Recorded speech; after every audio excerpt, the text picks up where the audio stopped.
लेकिन जैनी लग रहा है। नया भाष नए है नहीं, लग नहीं रहा नए, लेकिन ऐसा लगता है कि ये इस नए का विषय होना चाहिए। इसलिए इन्होंने एक शब्द डाला ना, शक। शक होता है जिसके संबंध में, तो आभास का अर्थ होता है दोष।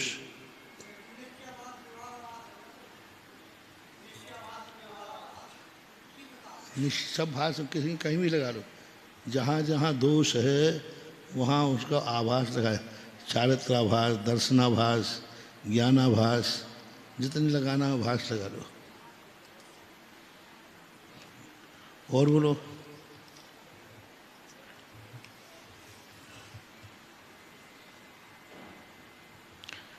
अब जैसे पक्ष किसे कहते हैं तो सपक्ष विपक्ष कहते हैं।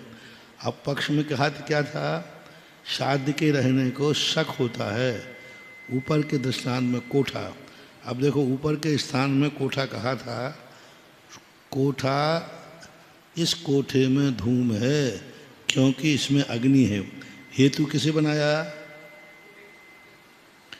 हेतु किसे बनाया, नहीं, अग्नि को, क्योंकि इसमें, इस कोठे में धूम है, इस कोठे में धूम है क्योंकि अग्नि है।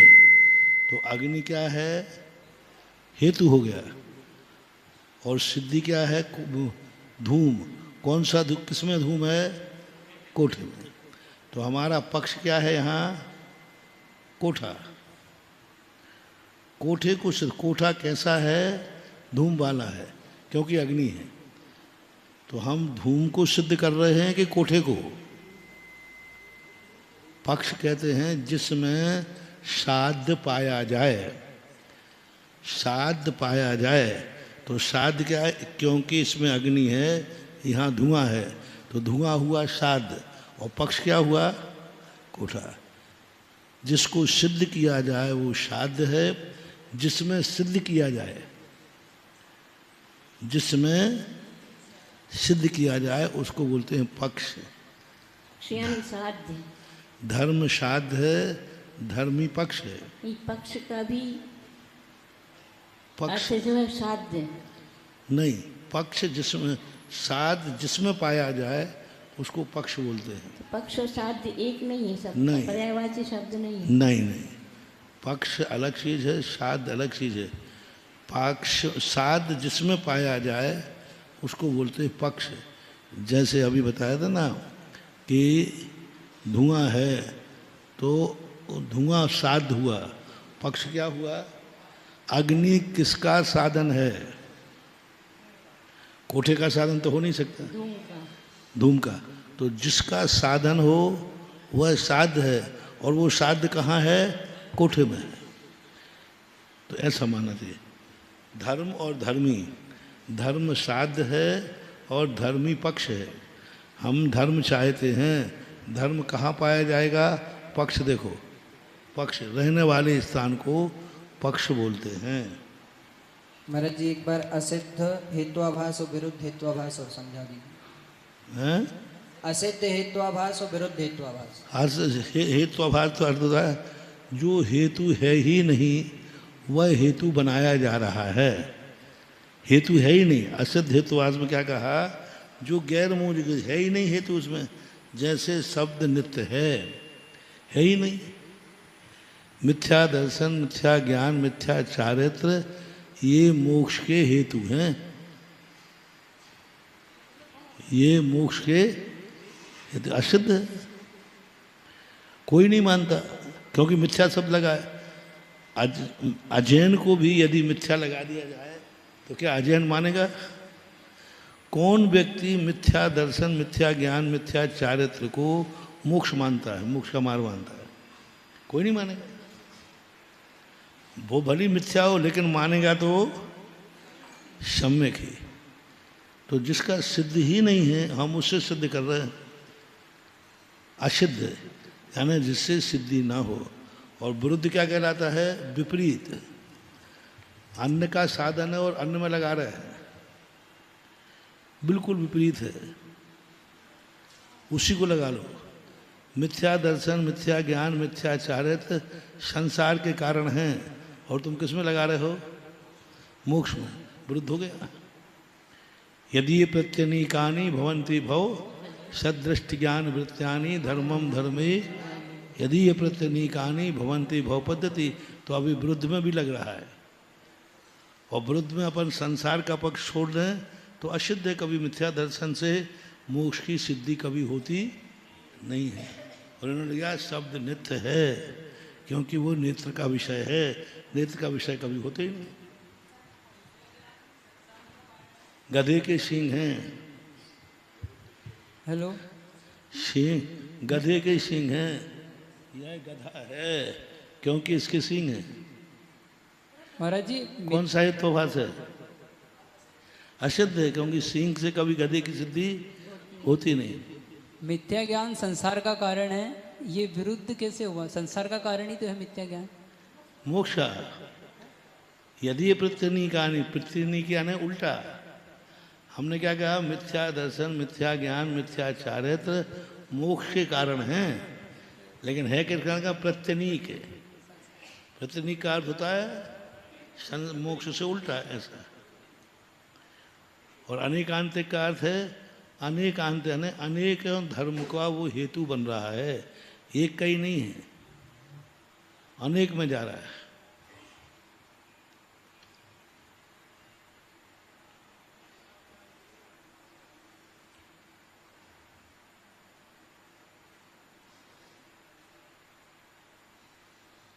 अब देखो अनेकांतिक का कितना बढ़िया उदाहरण दे दिया है।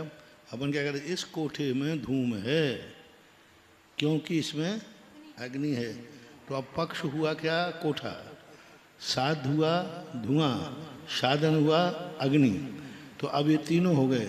अब जब धुएं को अपन ने साध बनाया है, धुआं कोठे में पाया गया, लेकिन धुआं तो और कहीं भी पाया जाता है। सपक्ष में आने रसोई घर में भी धुआं पाया गया, पर्वत में भी धुआं पाया गया। तो जहाँ जहाँ धुआं होता है वहाँ वहाँ कोठा होता है। हाँ, जहाँ जहाँ अग्नि होती है वहाँ वहाँ धुआं होता है। और धुआं कहाँ होता है? कोठे में होता है। श्राद्ध को हमने कोठे से बांध दिया ना, कमरे से। श्राद्ध जहाँ होता है उसको पक्ष बोलते हैं, तो पक्ष हमने बना दिया कोठा। तो ये सदोष हो गया क्योंकि सपक्ष में भी पाया जा रहा है और विपक्ष में भी पाया जा रहा है। विपक्ष का इन्होंने उदाहरण दिया, बिना धुएं के भी अग्नि हेतु पाया गया और साध नहीं है। और अपन ने क्या बनाया था? जहाँ साध नहीं है वहाँ साधन भी नहीं है, लेकिन यहाँ तो पाया जा रहा है।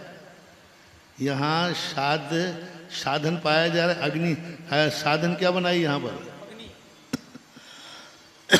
यह कोठा धूम वाला है क्योंकि, तो साधन क्या है? साधन अग्नि हो गई ना, तो अग्नि तो पाई गई, साधन पाया गया, लेकिन धुआं नहीं है। लोहे के गोले में अग्नि, अंगारे में अग्नि। अब अंगारे में अग्नि है कि नहीं है, लेकिन फिर वो तुम्हारा वो सूत्र कहाँ गया? वो सूत्र कहाँ गया? जहाँ जहाँ साधन है वहाँ वहाँ साध है, जहाँ जहाँ साध नहीं है वहाँ वहाँ साधन नहीं है। तो यहाँ साध धुआं है, धुआं तो नहीं है, अग्नि है। तो आपकी मूल परिभाषा खंडित हो गई कि नहीं? अग्नि के बिना धुआं नहीं हो सकता, लेकिन धुआं के बिना अग्नि तो हो सकती है। यही तो कह रहे, विरुद्ध है ना। यहाँ तुम्हारी अग्नि पाई गई, धुआं नहीं पाया गया, और हमारा धुआं साध्य था। साधन साध्य का है। एक ही उदाहरण में अब देखना, यह पर्वत अग्निमान है क्योंकि धुआं है। अब यहाँ धुआं को हमने क्या बनाया? साधन, क्योंकि धुआं है। अब यहाँ हम क्या बना रहे हैं, ये देखो वो पर्वत अग्निवान है, वो पर्वत अग्नि वाला है क्योंकि धुआं है, ठीक। ये कोठा धुआं वाला है क्योंकि अग्नि। अब यहाँ वाला शब्द किस में लगता है, श्राद्ध में, पक्ष में। तो ये कमरा धुआं वाला है क्योंकि अग्नि है, तो हमने यहाँ अग्नि को साधन बनाया, वहाँ धुआं को साधन बनाया। ये तो हमारे वक्ता के ऊपर आधारित है, लेकिन हमने विपरीत पर मूल परिभाषा खंडित हो गई कि जहाँ जहाँ साधन है वहाँ वहाँ श्राद्ध जरूर है। श्राद्ध के अभाव में साधन का भी परिहार नहीं हो रहा है, साधन मौजूद है फिर भी श्राद्ध का अभाव हो गया। इसलिए यह विपक्ष कैसे चला गया, अनेकांतिक दोष कहलाता है। महाराज जी जो यहाँ पर अकिंचित कर हेत्वाभास है, उसकी परिभाषा दी है जो हेतु कुछ भी कार्य साध्य की सिद्धि करने में समर्थ नहीं होता। ये अभी अभी फिर इसके बाद अभी हमने पढ़ाई कहाँ है, पढ़ा दिए महाराज जी, अकिंचित कर हुआ था, परिभाषा बताई थी महाराज जी, परिभाषा बता दी, पर आगे 53 तक बता दिया था। अच्छा ठीक है। जो हेतु कुछ कार्य करने में समर्थ नहीं होता, यहाँ की परिभाषा ये दी है। और इसी के नीचे फिर 52 नंबर वाले प्रश्न में ये इनने अकिंचित करके दो भेद किए, एक सिद्ध साधन और एक बाधित विषय। तो सिद्ध साधन हेत्वाभास में लिखा है जिस हेतु का साध्य सिद्ध हो। अब ऊपर अकिंचित कर में कह रहे हैं कि साध्य की सिद्धि करने में असमर्थ है। सिद्ध साधन और दूसरा है तो सिद्ध साधन पहले से ही सिद्ध है। अग्नि गर्म है क्योंकि हमें छूने में आ रहा है, अब उसे क्या सिद्ध कर रहे हो, छू रहा है, फिर बताओ मैं अग्नि कैसी है। तो सिद्ध साधन का अकिंचित कर वो है। अब तुम्हारे वो कहते हैं ना भक्तांबर में आता है, कार्यम कियन जल हार नम्रई, ऐसा था ना वो बादल जब फसल पक्के आ गई है, निष्पन्न साल वन सालिनी कार्यम कियन जल धरी। अब ये अकिंचित कर है, अकिंचित कर वो है कि अब जब साली पूरी पक गई है, अब बादल उमड़ उमड़ के बरस रहे हैं, किस काम के हैं। तो ये कैसे अकिंचित कर लगाते हैं। तो इसी प्रकार यहाँ जो पहले से ही सिद्ध हो गया, फसल पकना थी सो पक चुकी, अब पानी की क्या जरूरत है, अब तो सड़ाएगी। और तो इस प्रकार से अकिंचित कर कहलाता है सिद्ध साधन। और बाधित साधन कहलाता है उससे बाधा प्राप्त हो रही है, सिद्धि नहीं हो रही है, सिद्धि नहीं हो रही बल्कि बाधा को प्राप्त हो रहे हैं। जैसे हमारे आचार्य श्री कहते हैं मिथ्यात बंद के क्षेत्र में अकिंचित कर है। बंद के क्षेत्र में अकिंचित कर का ये है नहीं कि अभाव है, उस क्षेत्र में अभाव है, यानी उसका कोई कार्य नहीं है। क्योंकि बंद तो कसायों से होता है, योग से होता है, मिथ्यात बंद नहीं करता है, मिथ्यात बंद नहीं करता, बस इतना है। और कार्य नहीं करता सो बात नहीं, बस बांधने का कार्य उसका नहीं है। क्योंकि प्रकृति प्रदेश योग से होते हैं और स्थिति कसाय अनुभाग से कसाय से होती है। अब मिथ्यात का क्या काम है, लोगों ने उसको बवंडर खड़ा कर दिया। महाराज जी यहाँ पर हेत्वाभास की परिभाषा में उन्होंने कहा कि जो सदोष हेतु हो उसे हेत्वाभास। तो पहले से जब सदोष है तो फिर उसकी इतनी सारी सिद्धि क्यों कर रहे हैं, इतने सारे उसके वो क्यों बता रहे भेद प्रभेद। लोग मानते हैं सदोष, इसलिए बता रहे हूँ, लोग सदोषों को मानते हैं। बताने का मूल अर्थ है लोग ऐसा मानते हैं, शब्द नित्य है क्योंकि परिणामी है, ऐसा मानते हैं लोग। तो वो तो सब हेत्वाभास में ही गर्भेद हो जाते, फिर चार चार भेद क्यों। तो अलग अलग ढंग से बोले कौन सा हेतु आ रहा है, कौन सा दोष आ रहा है। चार हम पूछेंगे महाराज जी हमें दोष लगा, कौन सा दोष लगा, सुनो अब ये है तो अब इतने से काम चल जाए। महाराज जी आज हमारे इस फलाने कार्य में दोष लग गया, हम क्या मतलब है। वही अद्यो आज प्रातः काल आया था ना, अद्यो आज ही, क्या आज ही, यह ये यहाँ ही, अब क्या यहाँ ही क्या। इसी प्रकार दोष कह दिया तुमने।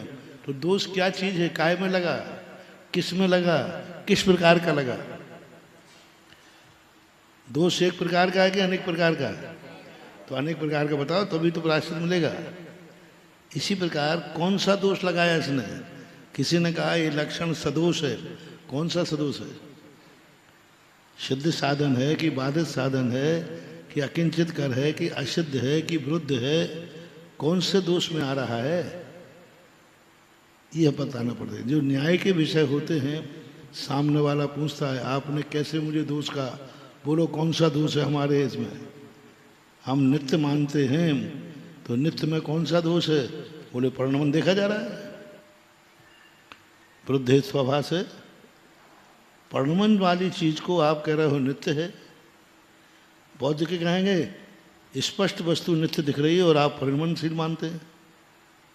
स्ववचन बाधित हो रहे हैं आपका वचन विरुद्ध हेत्वाभास है, क्योंकि वस्तु में नित्यपना देखा जा रहा है और आप अनित्य मान रहे हो, क्योंकि दूसरे क्षण में वह व्यक्ति उस कार्य का फल देख रहा है। तुम कह रहे हो वो तो वस्तु मिट गई। यदि वो वस्तु मिट गई है तो पुण्य पाप किसी ने किया था, फल कोई भोगेगा, क्योंकि करने वाला तो मिट गया, पर ऐसा देखा नहीं जा रहा है। तो ये सब दर्शनकार जब तुम दर्शन शास्त्र पढ़ोगे तो ये सारे के सारे दोष अन्य मतों में पाए जाएंगे। किसी में कोई मत पाया जाएगा, किसी में कोई पाया जाएगा, ऐसा। महाराज श्री जी, असिद्ध में तो हेतु के अभाव में बताया जा रहा है और विरुद्ध में जो साध्य के लिए मतलब साध्य के विरुद्ध किया जा रहा है, और उसमें अनेकांतिक में जो हेतु है वो पक्ष से पक्ष विपक्ष में जा रहा है, और अकिंचित कर में हेतु कोई कार्यकारी नहीं है। तो ऐसे 4 प्रकार से उन्होंने बता दिया ना इसमें। चार सिद्ध असिद्ध में सिद्ध ही नहीं होता। हाँ, हेतु के अभाव का विरुद्ध में वो है ही नहीं। हाँ, साध्य वहाँ साध्य के विरुद्ध जा रहा है। यहाँ हाँ, हेतु मतलब साध्य के बिल्कुल उल्टा जा रहा है। जैसे अग्नि ठंडी होती है, अब बिल्कुल विरुद्ध है कि नहीं? अग्नि का भी ठंडी होती नहीं।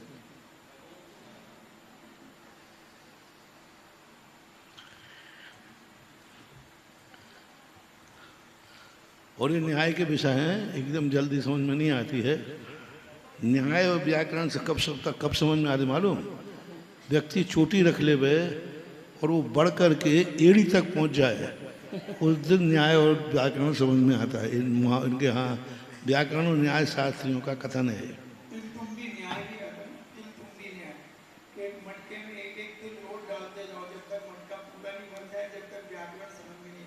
हाँ, 12 साल लगते जाते नहीं, सबसे बढ़िया है छोटी सा शुरू कर लो, वो छोटी बढ़ते बढ़ते कहाँ एड़ी तक आ जाए, और तब तक तुम पढ़ते रहना। तो न्याय और व्याकरण उस दिन समझ में आ जाएंगे, उस दिन बनोगे तुम चोटी के विद्वान। तो चोटी के विद्वान का अर्थ क्या होता है? यही होता है कि जिनकी ये चोटी बढ़ करके एड़ी तक आ गई वे कहलाते हैं चोटी के विद्वान। हाँ, चोटैया ब्राह्मणों में तभी भी रखते हैं चोटी। हाँ, रखते हैं, बहुत बड़ी बड़ी चोटियाँ होती हैं। बाधित विषय 53 हो गया था। बाधित विषय हेत्वाभास के कितने भेद हैं? अब देखो, प्रत्यक्ष बाधित देखा जा रहा है कि नहीं? प्रत्यक्ष बाधित सामने से स्पष्ट झूठ बोल रहा है, अभी रात है क्योंकि हमें देखने में आ रहा है, अभी अंधेरा है क्योंकि हमें देखने में आ रहा है। प्रत्यक्ष बाधित है कि परोक्ष? प्रत्यक्ष बाधित है। कितने बोल रहा है? अभी रात है क्योंकि हमें देखने में आ रहा है।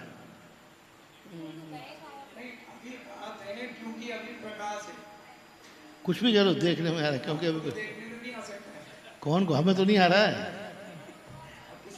वो तो बिलाव को आ रहा है तो आ रहा है। हाँ, उनको अंधेरे में आ जाता है। अब ये ले लो, अभी रात है क्योंकि सूर्य का उदय है। अब प्रत्यक्ष बाधित है, सूर्य का उदय है तो रात कैसी, और रात है तो सूर्य का उदय कैसे? अनुमान बाधित, ये खुद कह रहे हैं, जिस हेतु के साध्य में प्रत्यक्ष से बाधा आती है, जैसे अग्नि ठंडी है क्योंकि यह द्रव्य है। अब देखना, इसमें हेतु क्या दे रहे हैं? प्रत्यक्ष बाधित है, यानी कौन सा चल रहा है? बाधित विषय हेत्वाभास। लक्षण कितने कहे थे भास के? भास के लक्षण कितने थे? असिद्ध, विरुद्ध, अनेकांतिक और अकिंचित कर। और फिर अकिंचित करके कितने भेद थे? 2 सिद्ध, साधन और बाधित बाधित। तो सिद्ध साधन तो हो गया, अब बाधित। बाधित के कितने भेद हैं? बाधित हेत्वाभास के भेद हैं। प्रत्यक्ष, अनुमान। प्रत्यक्ष में क्या कह दिया? अग्नि ठंडी है क्योंकि यह द्रव्य है। जो जो द्रव्य होते हैं वे सब ठंडे होते हैं क्योंकि द्रव्य है। द्रव्य ठंडा हो सकता है कि नहीं? नहीं। और अग्नि ठंडी है क्योंकि गर्म होती है। तो प्रत्यक्ष बाधा है। जिस हेतु के साध्य में अनुमान से बाधा आती है, जैसे घास आदि कर्ता के बनाए हुए हैं क्योंकि ये कार्य हैं, परंतु इसमें इस अनुमान से बाधा आती है कि घास आदि किसी के बनाए हुए नहीं हैं क्योंकि इनका बनाने वाला शरीरधारी नहीं है। जो शरीरधारी की बनाई हुई नहीं है वे वस्तुएं कर्ता की बनाई हुई नहीं हैं। जैसे आकाश, अभी अनुमान से बाधा है। उसने कह दिया ये घास है और घास कार्य है। कार्य है इसलिए इसका कोई ना कोई कर्ता जरूर है। अब जो जो कार्य हैं उनका कर्ता है। अब घास तो अपने आप उगी है और वो कह रहे हैं कि घास किसी ने बनाई है क्योंकि वो कार्य हैं। जो जो कार्य हैं वो किसी न किसी के द्वारा किए गए हैं। अब ये इन्होंने अनुमान से बाधा आ रही है। अनुमान से, क्योंकि हमने स्पष्ट देखा है घास अपने आप उग रही है और वो कहते नहीं कार्य है। जो जो कार्य हैं उसका कोई ना कोई करता है। तो अनुमान से बाधा आती है। ऐसा कभी देखने में जरूरी नहीं है। हमने तो कभी आज तक किसी को घास करते हुए नहीं देखा है ऐसा। अब इसके संबंध में बहुत विस्तार से ये जो जो कार्य हैं इनका कोई ना कोई कर्ता होता है, इसका वर्णन बहुत बड़ा है। अन्य आचार्यों ने इसको सिद्ध किया है। अभी मात्र परिभाषा ही रखना है।